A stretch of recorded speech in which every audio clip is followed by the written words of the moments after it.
केंद्र सरकार की दलील सामने आई है। सुप्रीम कोर्ट में केंद्र सरकार ने कहा मनी लॉन्ड्रिंग और टेरर फंडिंग में इस्तेमाल होता है पैसा, जरूरत पड़े तो सीलबंद लिफाफे में गोपनीय सामग्री सौंपेंगे। केंद्र सरकार ने सुप्रीम कोर्ट को बताया कि ऑनलाइन मनी गेम्स पर प्रतिबंध इसलिए लगाया गया क्योंकि इनके जरिए मनी लॉन्ड्रिंग और आतंकवाद को फंडिंग हो जाती है। सरकार ने कहा कि ऐसे कई सबूत मिले हैं जो कि इन गेम्स का संबंध टेरर फंडिंग और राष्ट्रीय सुरक्षा के लिए खतरे से जोड़ते हैं।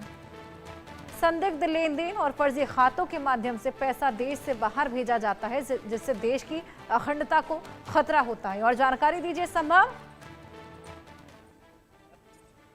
जी बिल्कुल, देखिए यहाँ ये महत्वपूर्ण इसलिए है क्योंकि 104 पन्नों का डिटेल्ड एफिडेविट सुप्रीम कोर्ट में केंद्र सरकार ने फाइल किया है और अपने आप में 104 पन्नों के एफिडेविट में जो डिटेल्स आप हमारे दर्शकों को बता रही थी वो सब दर्ज हैं। और सबसे महत्वपूर्ण ये है कि क्या वजह रही कि ये जो ऑनलाइन गेमिंग है इसको बैन करा सरकार ने, जो खासतौर पर ऑनलाइन गेमिंग में जो पैसा इन्वॉल्व है, मनी गेम्स जो हैं उनको जहां कोर्ट ने सरकार ने क्यों बैन किया, इसका जवाब यहाँ पर सुप्रीम कोर्ट में केंद्र सरकार ने दिया है। एक हलफनामे के द्वारा ये जवाब दिया गया है। 104 पन्नों का हलफनामा एफिडेविट हमारे पास है, उसकी डिटेल्स मैं अपने दर्शकों को बताता हूँ। कुछ महत्वपूर्ण पॉइंट है। सबसे पहला महत्वपूर्ण पॉइंट यहाँ पर यह है कि इससे कथित रूप से टेरर फंडिंग की जाती थी। मनी लॉन्ड्रिंग के आरोप हैं कि जो अनरेगुलेटेड ऑनलाइन मनी की गेम्स हैं,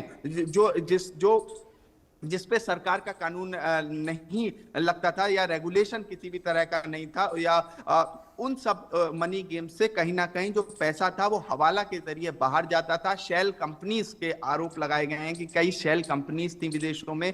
शेल कंपनीज में दर्शकों को बता दूं वो कागज पे सिर्फ कंपनीज होती हैं, ग्राउंड पे उनका कोई अस्तित्व नहीं होता है, वो फेक कंपनीज एक तरह से होती हैं। उन शेल कंपनीज में पैसा जाता था और कथित रूप से ये सब आरोप लगाए गए हैं। और इस वजह से और टेरर फंडिंग का जो एक आरोप है ये बहुत गंभीर है। यहाँ पर केंद्र सरकार ने कहा है कि यहाँ पर अनियंत्रित जो ऑनलाइन रियल मनी गेम थे, ऑनलाइन रियल मनी गेम जिसे बैन कर दिया गया है नए कानून के अनुसार केंद्र सरकार के। मैं हलफनामे के पॉइंटर्स पढ़ रहा हूं अपने दर्शकों के लिए कि अनियंत्रित ऑनलाइन रियल मनी गेम का आतंकवाद, फंडिंग और मनी लॉन्ड्रिंग से गहरा संबंध है, ये सुप्रीम कोर्ट में केंद्र सरकार ने कहा है। और इस वजह से ऑनलाइन मनी गेम्स जहां पैसा इन्वॉल्व है उसे बैन किया गया है। तो ये अपने आप में एक बड़ा महत्वपूर्ण बात यहाँ पर सुप्रीम कोर्ट में केंद्र सरकार ने कही है। और चूंकि जब सुप्रीम कोर्ट में कही है तो एक तरह से ऑफिशियल वो बात सुप्रीम कोर्ट में कही गई है केंद्र सरकार के द्वारा। दूसरा बहुत महत्वपूर्ण पॉइंट है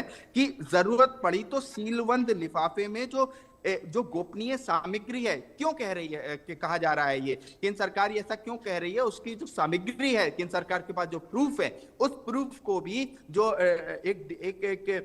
एक तरह से सीलबंद लिफाफे में पेश किया जाएगा कोर्ट के सामने अगर जरूरत पड़ी तो। इसका मतलब केंद्र सरकार के पास पुख्ता सबूत हैं कि किस तरह से कथित रूप से ऑनलाइन गेमिंग के द्वारा टेरर फंडिंग करी जाती थी। और इसके साथ साथ मैं दर्शकों को यह बता दूं कि मनी लॉन्ड्रिंग, देखिए prevention of money laundering act, पिछले 3-4 सालों में इसका काफी नाम सुना होगा दर्शकों ने। और यहाँ मैं बता दूं यहाँ मनी लॉन्ड्रिंग के गहरे चार्जेस यहाँ पर लगे हैं। कहा गया है कि यहाँ मनी लॉन्ड्रिंग होती थी ऑनलाइन गेमिंग जो खासकर जिसमें पैसा इन्वॉल्व है, जो अनियंत्रित है, अनरेगुलेटेड है। बिल्कुल। इसके अलावा टैक्स चोरी और म्यूल अकाउंट या क्रिप्टो फंड डाइवर्जन, हवाला, ये तमाम पॉइंट्स बिल्कुल वाजिब हैं और ये क्लैरिफिकेशन बेहद ज्यादा जरूरी भी हो जाता था। जिस तरीके से ये आतंकी फंडिंग यहाँ पर देखने को मिल रही थी और यही क्लैरिफिकेशन यहाँ पर दिया गया। बहुत शुक्रिया संभव।